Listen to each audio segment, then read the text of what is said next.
कमी होगी। तो बढ़ते हैं आगे, बात जहां जम्मू कश्मीर की हम कर रहे हैं वहीं पर जम्मू कश्मीर में एक और कल जम्मू के अंदर एक बड़ा कदम उठाया गया है, जहां पर एलजी मनोज सिन्हा की जानिब से बजल्ता इलाके में 41 करोड़ रुपए की लागत से 20 पावर डिस्ट्रीब्यूशन प्रोजेक्टों का इफ्तिताह किया गया है। इस मंसूबे को एलजी की जानिब से कहा गया है कि ये सरमा के मौसम में खासकर वादी कश्मीर और साथ ही साथ जम्मू में जिस तरह से गर्मियों के दौरान बिजली की किल्लत है उससे दूर करेगा। जो जम्मू के मुख्तलिफ इलाके हैं जहां पर उधमपुर, जम्मू, रियासी, पूंछ, राजौरी और दीगर जो मुल्हिका इलाके हैं वहां पर बिजली की किल्लत या बिजली की कमी को दूर करेगा, जिस तरह से प्रोजेक्ट कल जिनका इफ्तिताह हुआ है। इस मौके पर एलजी ने यह भी कहा है कि इंतजामिया का मकसद है कि बिजली के महकमे को खुद कफील बनाना और बिजली की चोरी को कम करना। साथ ही साथ उन्होंने ये भी लोगों से अपील की है कि वो बिजली चोरी पर काबू पाने या फजूल खर्ची को कम करने, नुकसानात को कम करने और हुकाम को मुजरिमों की इतला देने के हवाले से उन्होंने कहा कि इंतजामिया की वो मदद करे। और साथ ही साथ उन्होंने ये भी कहा कि वक्त की ये ज़रूरत है कि जम्मू कश्मीर में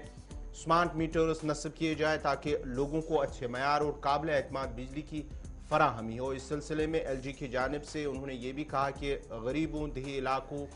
ज़राअत और सनती शोबे की ज़रूरियात को पूरा करने और बिला तातुल बिजली की फराहमी को भी यकीनी बनाया जाए। सबसे बड़ा ऐलान जो लेफ्टिनेंट गवर्नर की तरफ से किया गया है और आप देख रहे हैं कि काम इस पर बहुत हद तक शुरू भी हुआ है, वो है कि स्मार्ट मीटर्स पूरे यूनियन टेरिटरी के तमाम अजला में, तमाम ब्लॉक्स के हर जगह कोशिश है इंतजामिया वो तो ऑलरेडी कर रही है, लेकिन अब लेफ्टिनेंट गवर्नर की तरफ से इसकी मजीद वजाहत करते हुए कहा गया कि स्मार्ट मीटर्स पूरी यूनियन टेरिटरी के तमाम अजला में इंस्टॉल किए जाएंगे और 1200 करोड़ रुपए जो इन्वेस्ट होंगे बिजली की जो इस वक्त पैदावार है उसमें इजाफा करने के लिए, जो एक्चुअल हमारी पोजीशन थी उस तक पहुंचने के लिए। लेकिन अब क्या है कि स्मार्ट मीटर्स लगने के साथ क्या होगा, इंतजामिया का यह दावा है कि इससे एक तो चोरी कम होगी बिजली की, अगर कहीं पर इजाफी बिजली का इस्तेमाल हो रहा है, जितनी बिजली जरूरत है, जरूरत से ज्यादा बिजली इस्तेमाल ना हो, इस पर फोकस रहेगा इन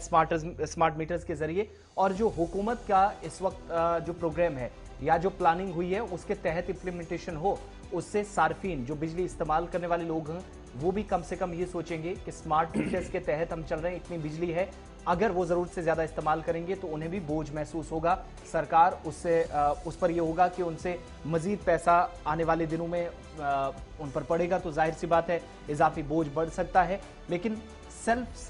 सस्टेनिंग और बिजली की चोरी को बचाने के लिए और खुद कफील बिजली के शोबे को बनाने के लिए जम्मू कश्मीर के अंदर ये मुसलसल दूसरे दिन उस वक्त लेफ्टिनेंट गवर्नर ने दावा किया है जब मजीद जो पावर प्रोजेक्ट्स हैं उनको आवाम के सपुर्द किया गया। 12,000 कैपेसिटी इंतजामिया की है कि इतनी कैपेसिटी आने वाले दिनों में बिजली की पैदावार जो है वो उसमें इजाफा हो, और यूनियन टेरिटरी के अंदर हुकूमत इसके लिए प्लान तरतीब दे चुकी है, पैसा भी काफ़ी खर्च हुआ है, इन्वेस्टमेंट भी बहुत हो रही है। और इस बीच ये माना जा रहा है कि इससे महकमे के अंदर सुधार तो आएगा ही, लेकिन सार्फिन को भी बिला खलल सप्लाई दस्तयाब की जाएगी, ये इंतजामिया मानती है। ये अपने आप में इसलिए हम बड़ी खबर मानते हैं चूंकि दूसरे दिन 48 घंटों में 2 बार दावा किया गया कि बिजली की चोरी से तो बचाएंगे, सार्फिन को राहत पहुंचाएंगे। आने वाले दिनों के अंदर यह होगा कि जम्मू कश्मीर खुद कफील बिजली के शोबे में बनेगा। लेकिन हम आज के वक्त में भी 450 से ज्यादा मेगावाट बिजली बाहर की रियासतों से, बाहर की यूटीज से खरीदने के लिए आज भी काम करते हैं, यानी पैदावार में या सलाहियत में इजाफा करने की बात हो रही है, लेकिन खरीदारी भी रुक नहीं रही है, जिससे यूनियन टेरिटरी के अंदर इजाफी बोझ भी जम्मू कश्मीर में सरकारी खजाने पर पड़ रहा है। बहरहाल इस पर हमारी